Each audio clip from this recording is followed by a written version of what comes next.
What is up, Sooner Nation? I am Casey Mallon, and you are now, come on, get with me in a Sooner state of mind. Make sure you subscribe on Apple Podcasts, Spotify, Google Play, and Amazon Music. Sooner state of mind, family, what is good?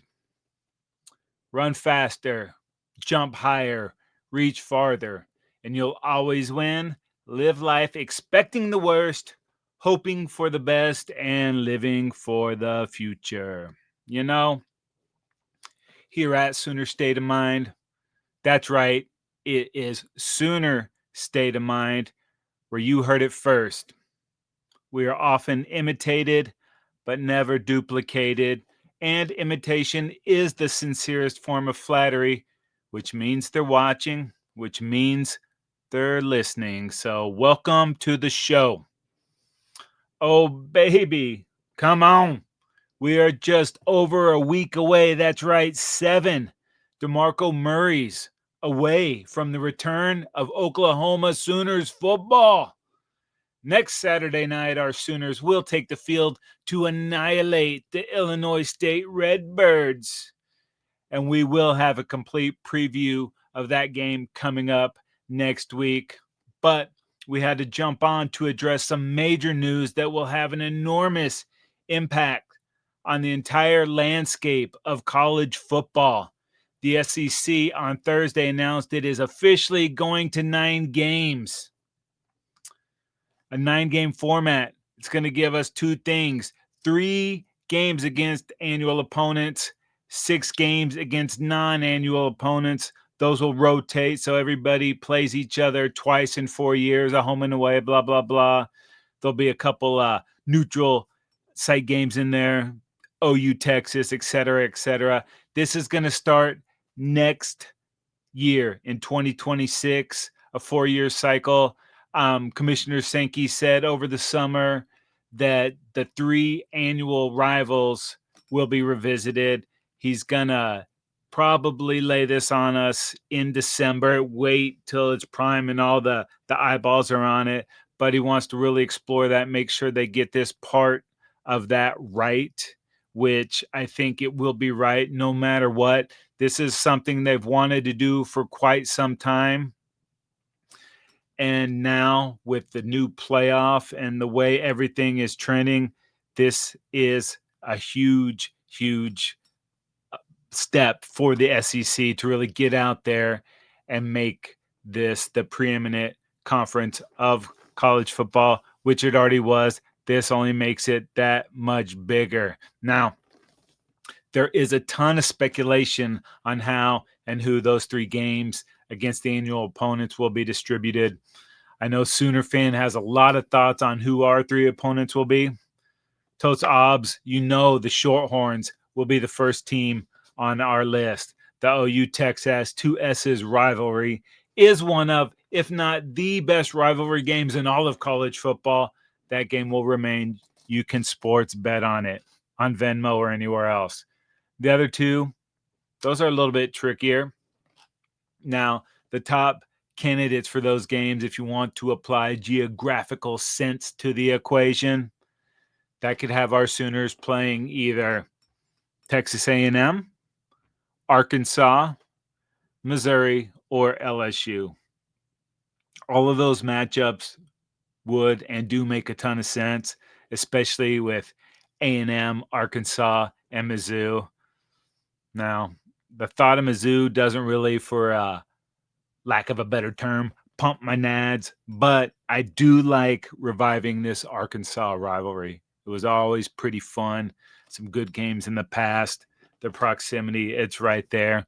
And A&M, that could be kind of cool too, going down there. Put that beat down on them a couple years back, maybe more than a couple, but 77-0. Oh, I'm sure the Aggie Nation is still reeling from that one. And of course, LSU would be sweet. Just one more absolutely brutal game to count on every year. We got a whooping at LSU last year. They're coming to Norman this year. Let's see what happens. Both of these teams are on the up, so that would be just another tasty game on an already uber tasty schedule for our Sooners. And there is another potentially super sexy matchup that people are throwing out there, and it would be Florida. Another school in the SEC under the Jordan brand. If they were one of the three opponents, that is super tasty. Plenty of bad blood and bloodlines there with the Florida Gators. Going to the swamp every other year. Sounds pretty good. Get down there, stay fertile in the recruiting lands of Florida. We're already in Texas. Get Florida. Wouldn't be bad to have our Sooners on display there every year. So that's very intriguing as well. But what do you guys think? Who do you want to see our Sooners play every year? Hit us up on X at the Football Dudes LA or in the comments section on the YouTubes.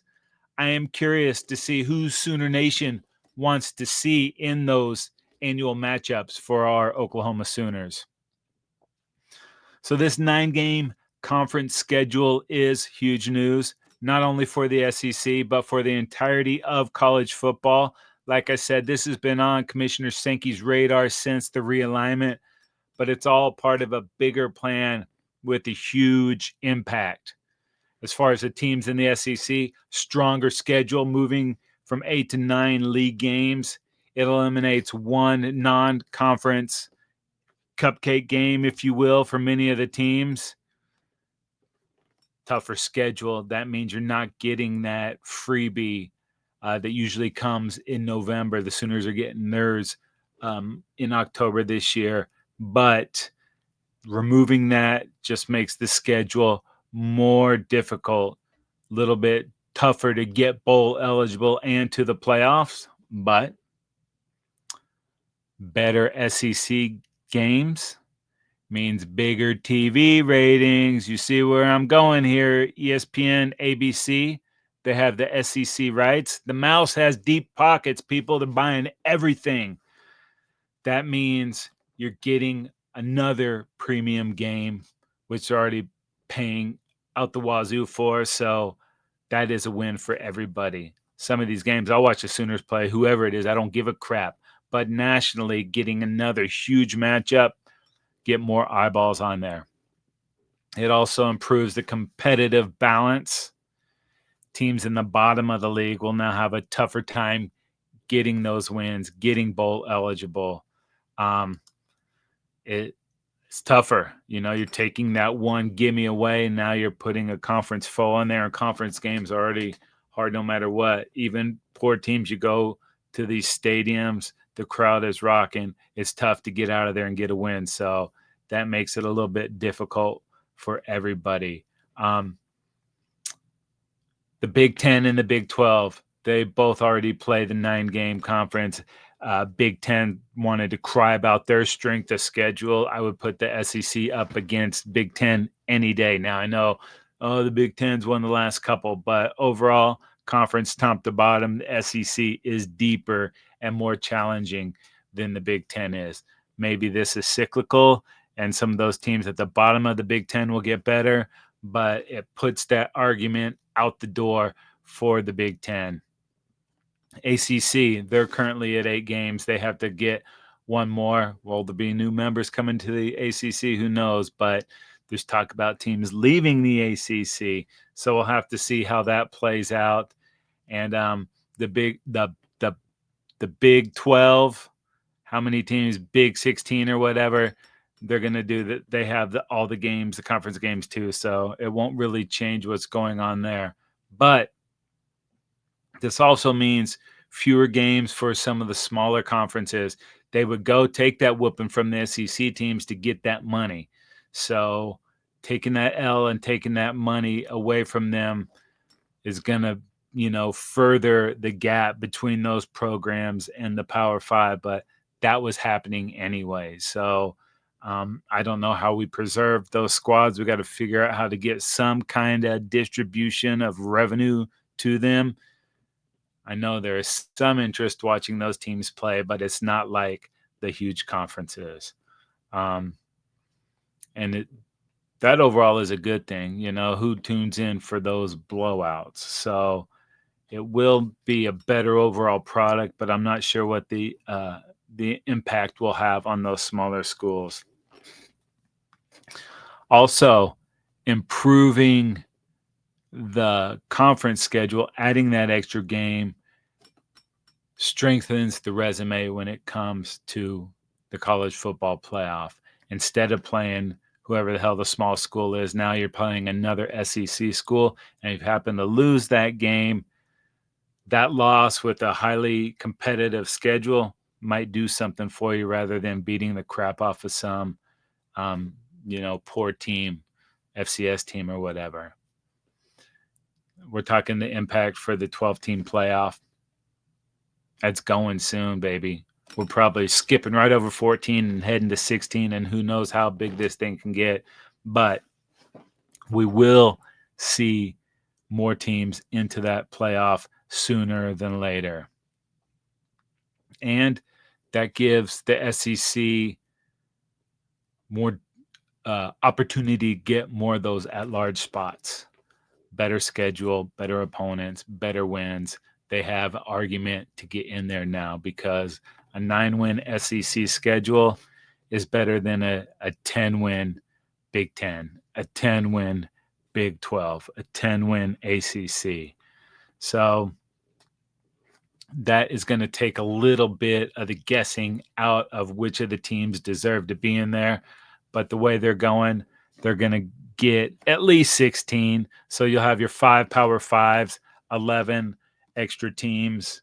You can count on at least 4 of those being from the SEC. So it guarantees the SEC teams get in there, more competitive balance, and overall, I think this is a win for college football. Who doesn't want to see better games? So I think it's good.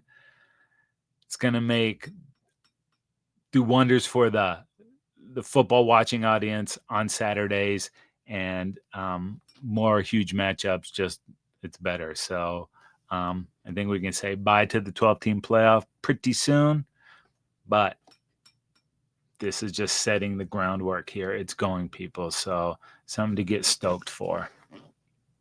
Now, unfortunately, we do have to wait one more week for Oklahoma football. But luckily for us, we don't have to wait another week for college football because this Saturday, it's going to be popping off, baby. We're going over the pond all the way to party with Bono, with Shane McGowan. Well, not Shane McGowan anymore, sorry. But we are going to Dublin, and it's Iowa State at Kansas State. And the Wildcats are 3.5-point favorites in this one. This might be the marquee game for the Big 12 all season long.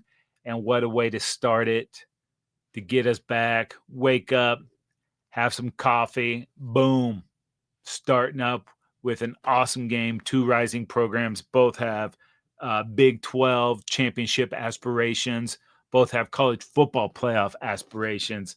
So that is going to be pretty sexy. Idaho State at UNLV should be a high-scoring game. Fresno State at Kansas. Get to see them Jayhawks do their thing, baby.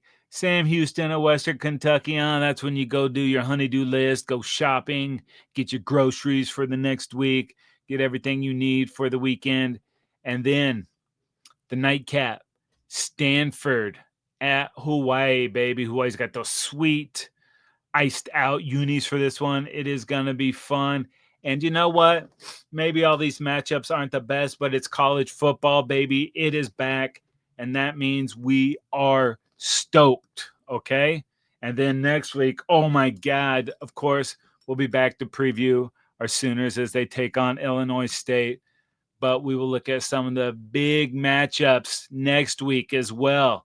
Oh, did I mention we have 5 straight days of college football: Thursday, Friday, Saturday, Sunday, and Monday? We're not doing anything next week, people. We are watching college football. Oh, it is going to be outstanding. And some of those games on Saturday, baby, waking up Texas at Ohio State. Ooh, that is going to be a good one. Bama, Florida State. Are you kidding me here? Oh, and then LSU at Clemson. Hello, people. That is going to be a banger. Sunday, Vatech at South Carolina, Notre Dame at Miami, and then Monday night, TCU at North Carolina. The Bill Belichick's fighting North Carolina Tar Heels making the BB debut. I'm going to go out on a limb, say he's going to have the hoodie with the cutoff sleeves. Book it, baby. Oh, it is going to be outstanding. We are so close. It is back, people. Oh, I love this time of year, and I know you do too. Hey, head on over to believe.com. That's BLEAV.com.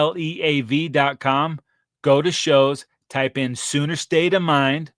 That's Sooner State of Mind, and you are locked, my friends. We have a ton of great content. Every team, every topic, everywhere, believe.com. And if you want to watch Sooner State of Mind, head on over to YouTube and search The Football Dudes. We are there. And in case you forgot, my name is Casey Mallon, and I am in a Sooner state of mind.